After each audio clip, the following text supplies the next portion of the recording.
Good evening. We just came from a productive meeting, as you heard Foreign Minister Lavrov mention, of about 2 hours with President Putin. We frankly discussed the current state of U.S.-Russia relations. I expressed the view that the current state of U.S.-Russia relations is at a low point. There is a low level of trust between our two countries. The world's two foremost nuclear powers cannot have this kind of relationship. We further discussed approaches to improving our channels of communication. We had a lengthy exchange of views regarding the situation in Syria and shared perspectives on possible ways forward. Earlier today, Foreign Minister Lavrov and I had a lengthy conversation about issues that require immediate attention and issues that require longer-term attention. We understand that improvement in the long-term relationship will be required if we are to make progress on issues where we have different views. We spoke extensively about Syria, and in some areas, we share a common view. Specifically, we both believe in a unified and stable Syria, and we agree we want to deny a safe haven for terrorists who want to attack both of our countries. We agree that North Korea has to be denuclearized. We agreed there needs to be more senior-level communication between our two countries, both at a diplomatic and military level. But there is a broad range of other issues in which we have differences. Some have global implications with long-term requirements, and others are understood to be bilateral. Over the course of the past 2 years, a number of reciprocal actions have been taken to demonstrate the dissatisfaction each country has with the other. We need to attempt to put an end to this steady degradation, which is doing nothing to restore the trust between our two countries or to make progress on the issues of the greatest importance to both of us.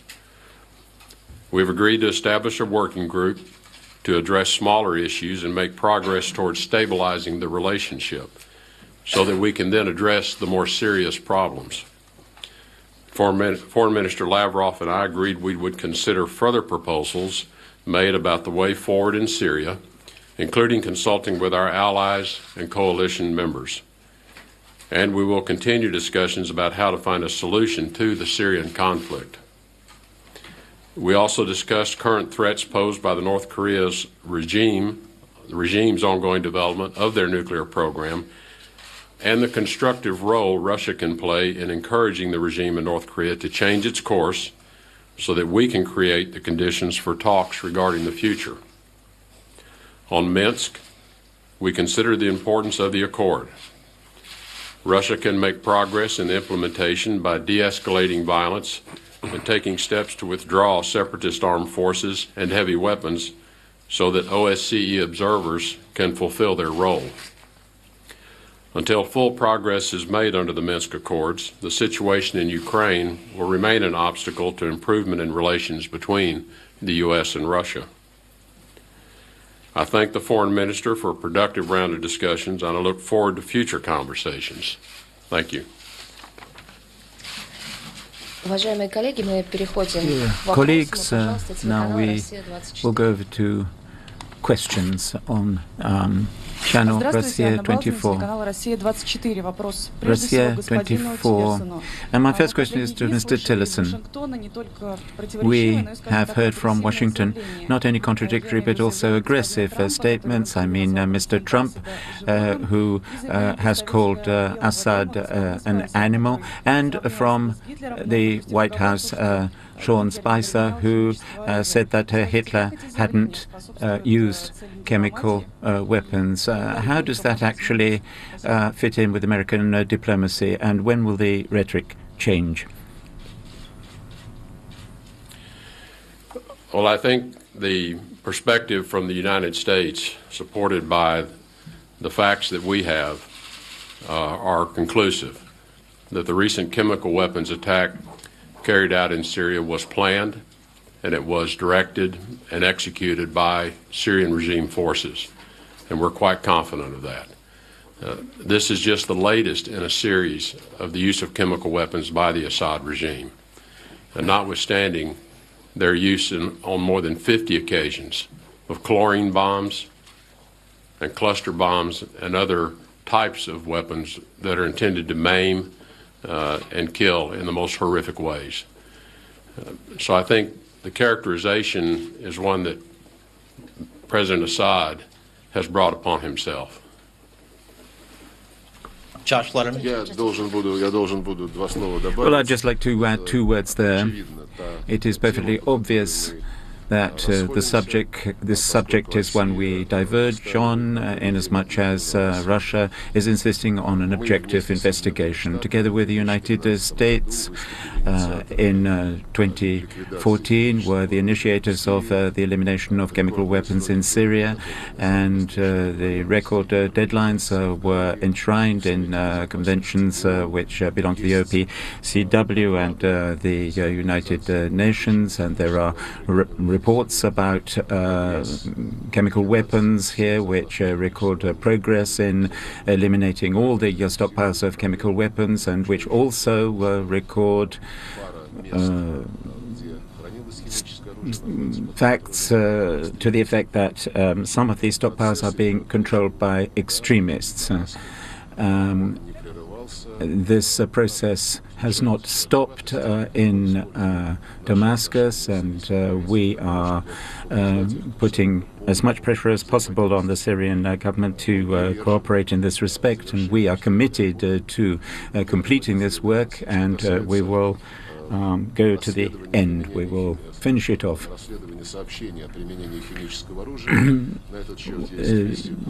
There is a mission to establish the facts by the OPCW, a joint mechanism between the OPC and the UN. And we have a number of questions with regard to those 2 bodies, because some of the communications which are going to the Syrian government are all pivoting on distance information, and I don't want to completely discredit the white helmets, but this is a problem, and also the quality of testimony which exists with regard to the use of chemicals in the territory which is controlled by the opposition. On numerous occasions, the Syrian government and the Syrian servicemen have given us absolutely incontrovertible evidence about the use of chemical weapons. This was not some kind of distance information, but information from the site. I'd just like to say also, and I don't want to accuse anybody here or protect anyone, we insist on an objective investigation of what happened on the 4th of April. Incidentally,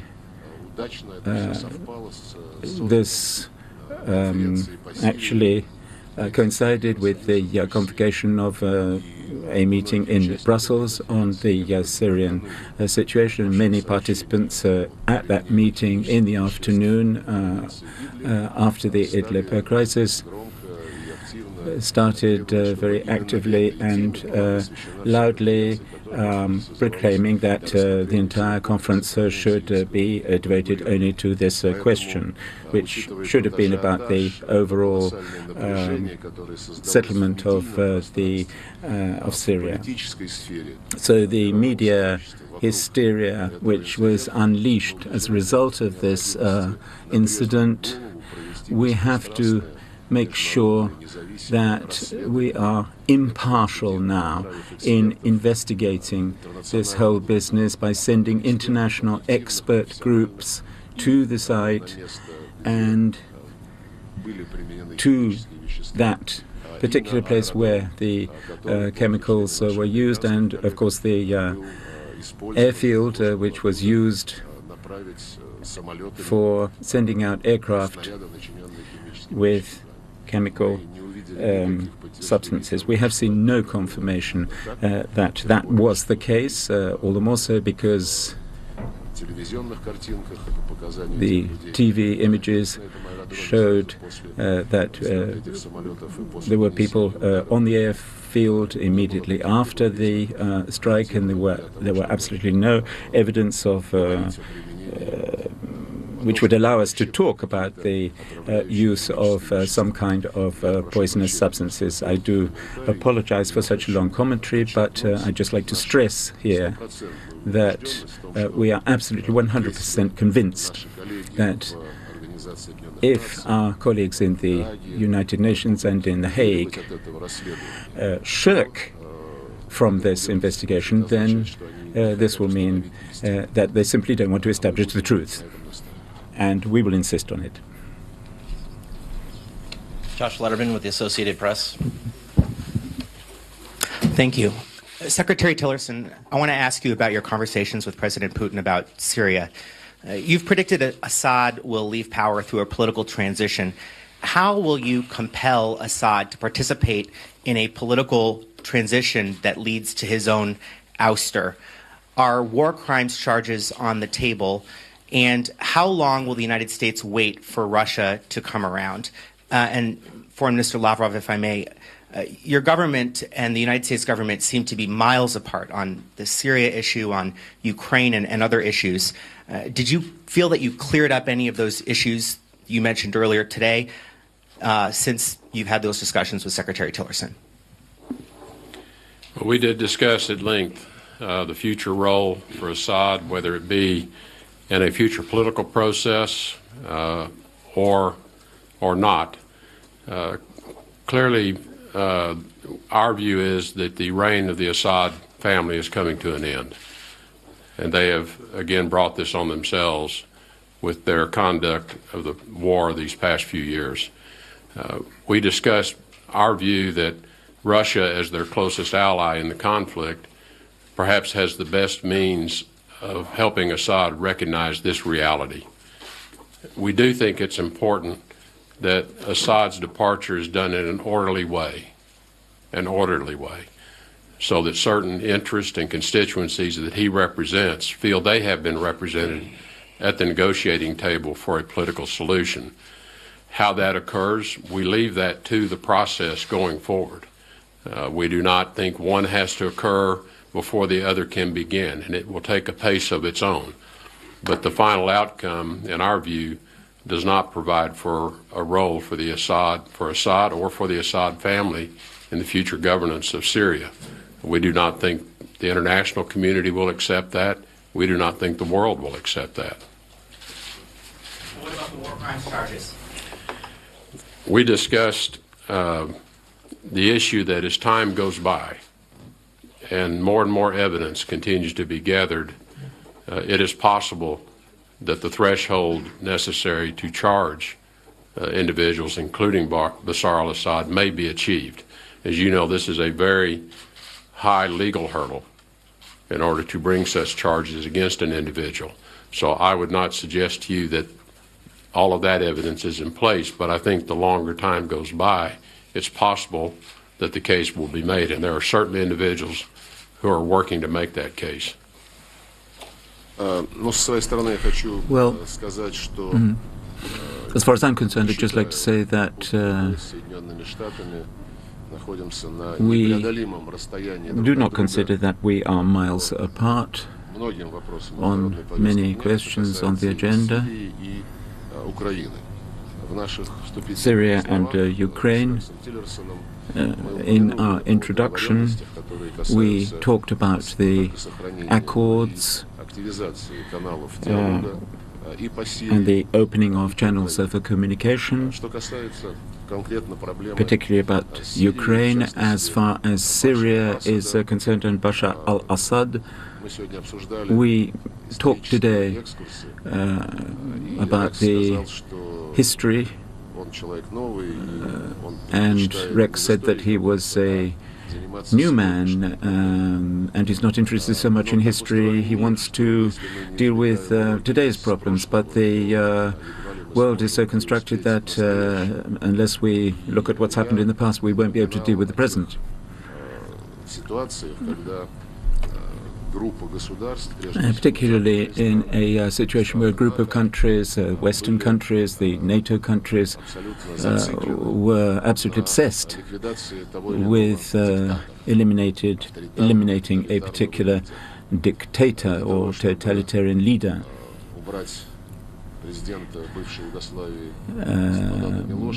When there was a question of ousting Slobodan Milosevic, NATO unfurled a huge campaign. It was a very coarse, blatant violation of international law. They even bombed the place, which is certainly a war crime, whichever way you interpret the Geneva Convention, and they bombed the headquarters.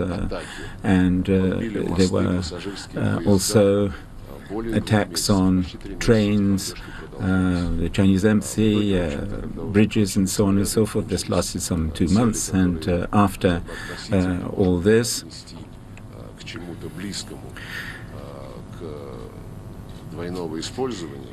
which was very near to dual-purpose weapons of dual purpose, then they ousted him. Then there was a question of Saddam Hussein. We know after the invasion, we know what it was based on, and then Tony Blair afterwards repented publicly that all this was a fake. And you all know about that, no worse than we do. And then there was Gaddafi. It was declared that this dictator had no place in his own country, and this was against democracy. We know what happened in Libya. The Libyan government is now under a huge question mark. We spoke about this, or President Putin did speak about it yesterday with the Italian president. And we are both trying to stop the situation of the country slipping into full illegal immigration, gun running, and so on. So, incidentally speaking, we have some quite recent, even more recent examples. Sudan, President Bashir was declared to be under prosecution by the International Court of Justice, and President Obama decided that in order to settle this problem, you had to divide the country up into two, and the southern part very actively asked for our assistance in dealing with President Bashir, that the Americans want to see incorporated, that he should be the head of the both states. He kept his word. He divided the country into two parts, according to the American project of the administration of President Obama, and that with the effect that sanctions were introduced against their own child on southern Sudan. So this insistence on removing or ousting a dictator or totalitarian leader, we have already been through it. We very well know, only too well, what happens when you do that.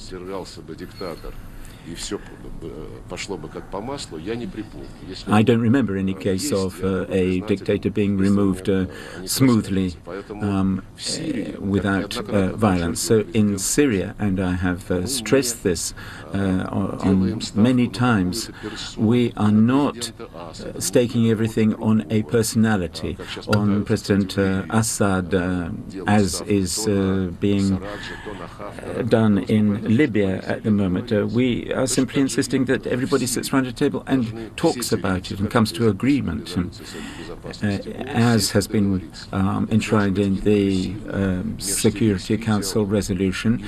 We want to install dialogue with all the players concerned, and we want the Syrians themselves, without any kind of exclusion, to be represented in this process.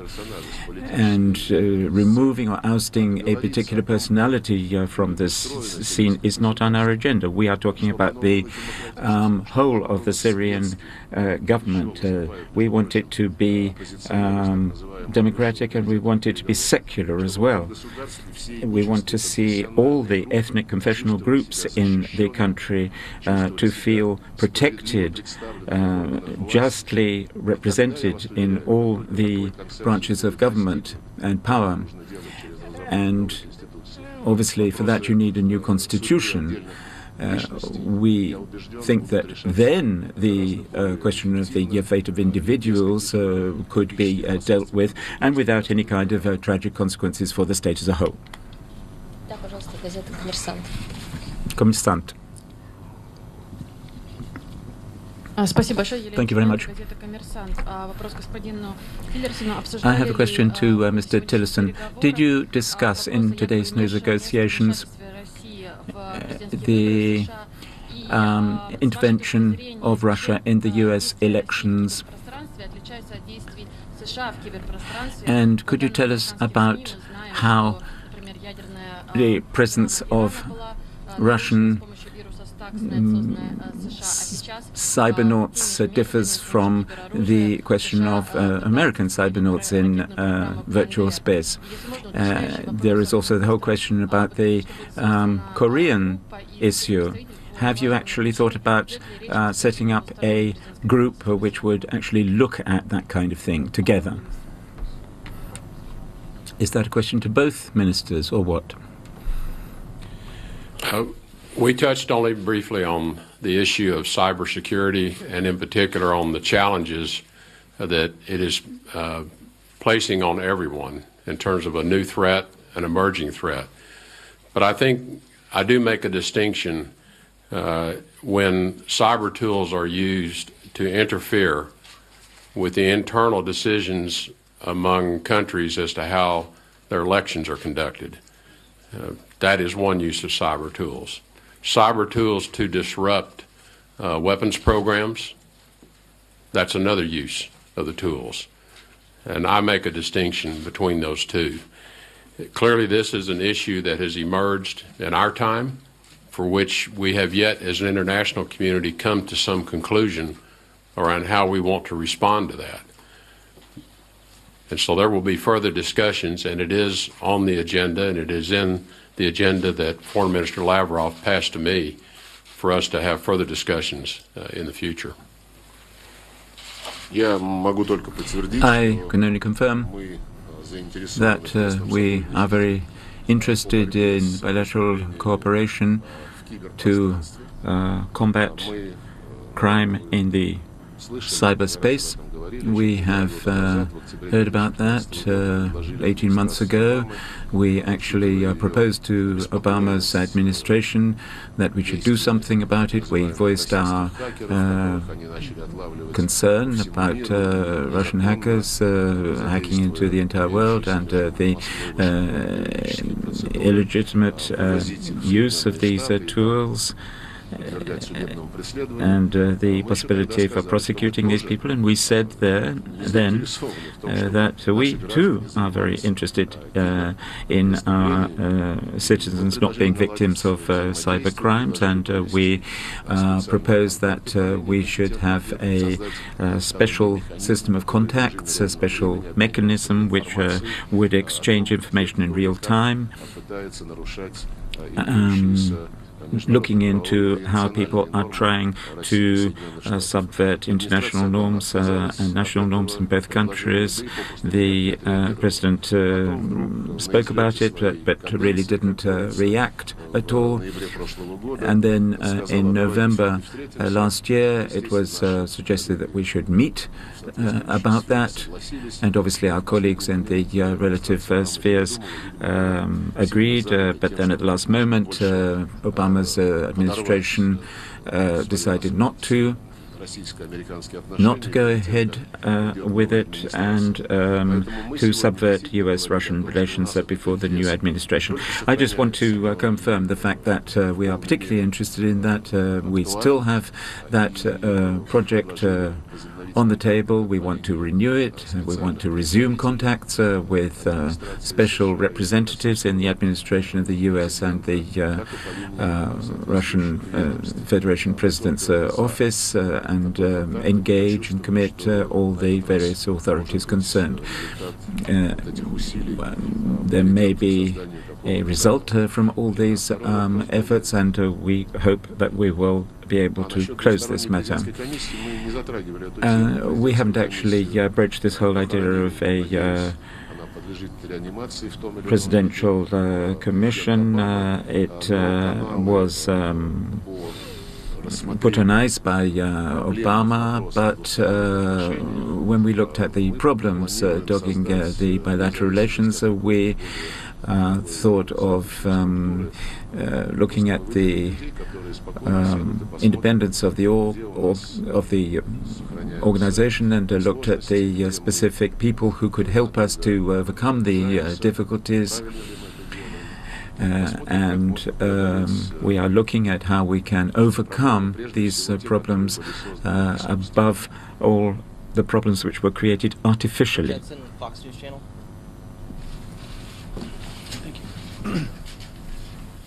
Secretary Tillerson, did you discuss today with President Putin or Foreign Minister Lavrov sanctions or other concessions that the United States might make in exchange for a change in behavior from the Russian government? And also, speaking about what you just answered previously, did you present to President Putin or the Foreign Minister specific evidence the Russian government interfered in the U.S. election?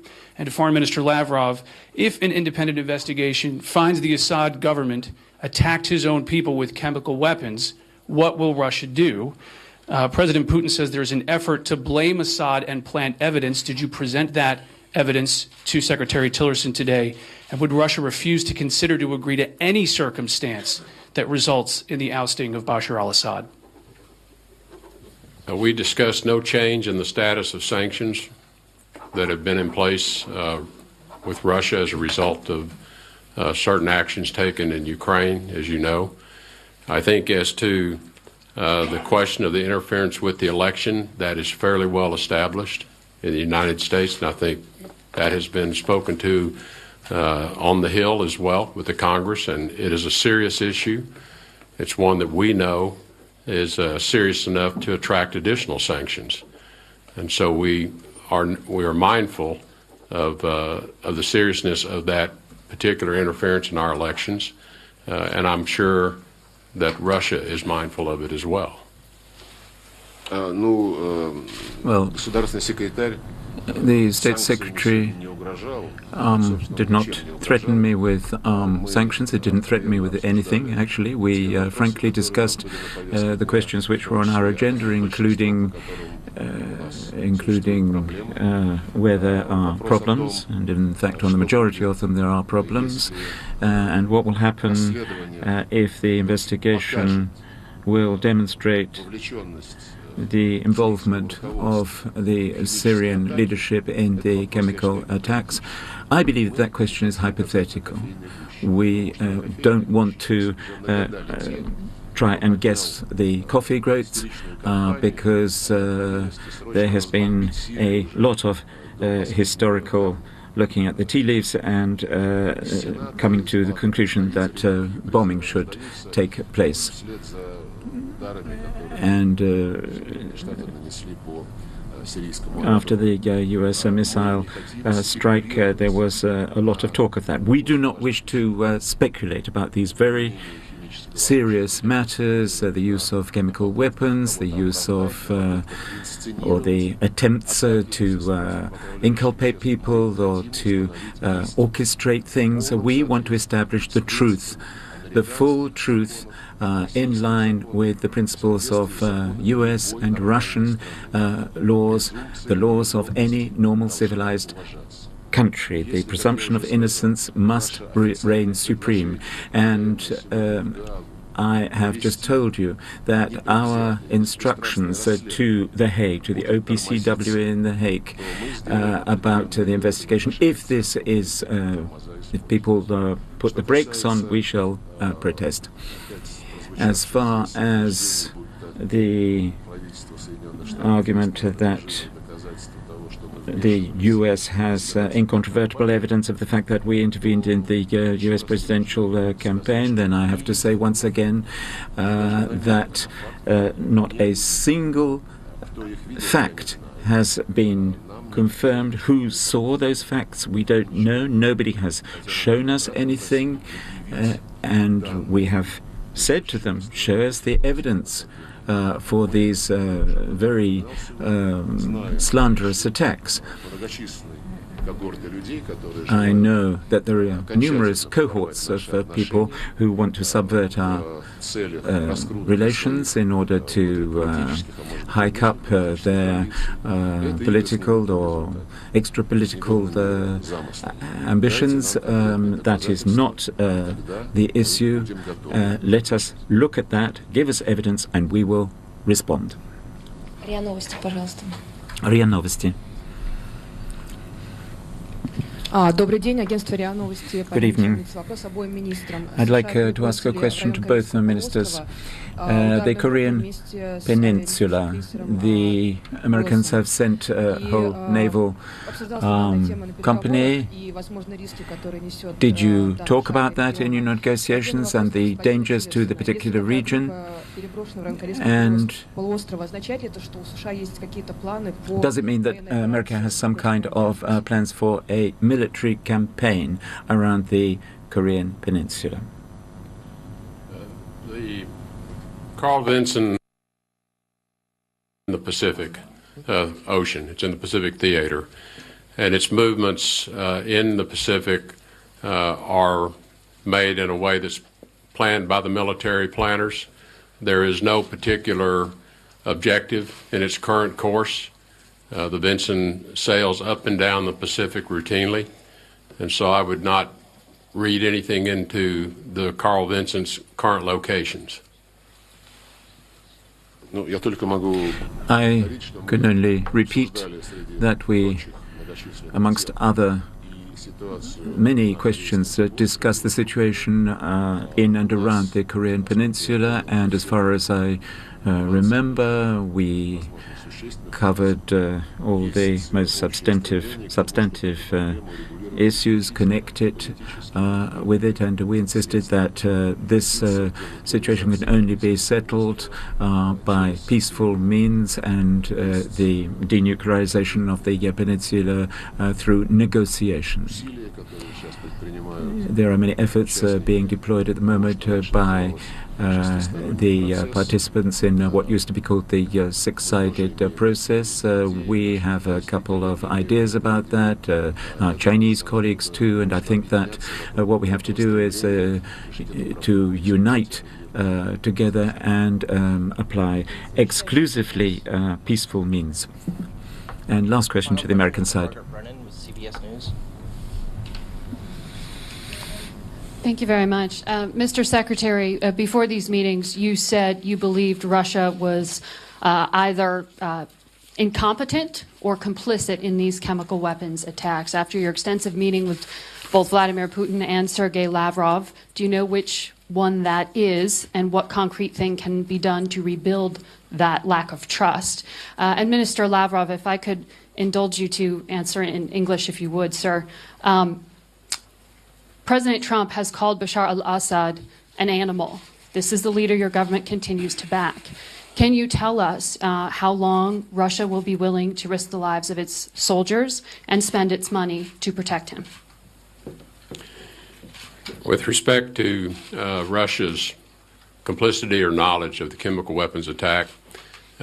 We have no firm information to indicate that there was any involvement by Russian forces into this attack. What we do know, and we have very firm and high confidence in our conclusions, that the attack was planned, carried out by the regime forces at the direction of Bashar al-Assad. I can only repeat once again that as with the Russian hackers, so-called, and the instance in Syria, we should very much like, through some kind of proper arguments, to receive evidence of facts. So far we have none. And once again, I'd just like to say that in Syria, we are working at the request of the legitimate government of a member country of the United Nations, and we are against any kind of sanctions initiated by the Security Council of the United Nations, and we are combating terrorism. We want to make sure that ISIL and the Nusra forces do not get hold of Damascus. And the coalition which President Obama cobbled together did not actually deal with the mission, and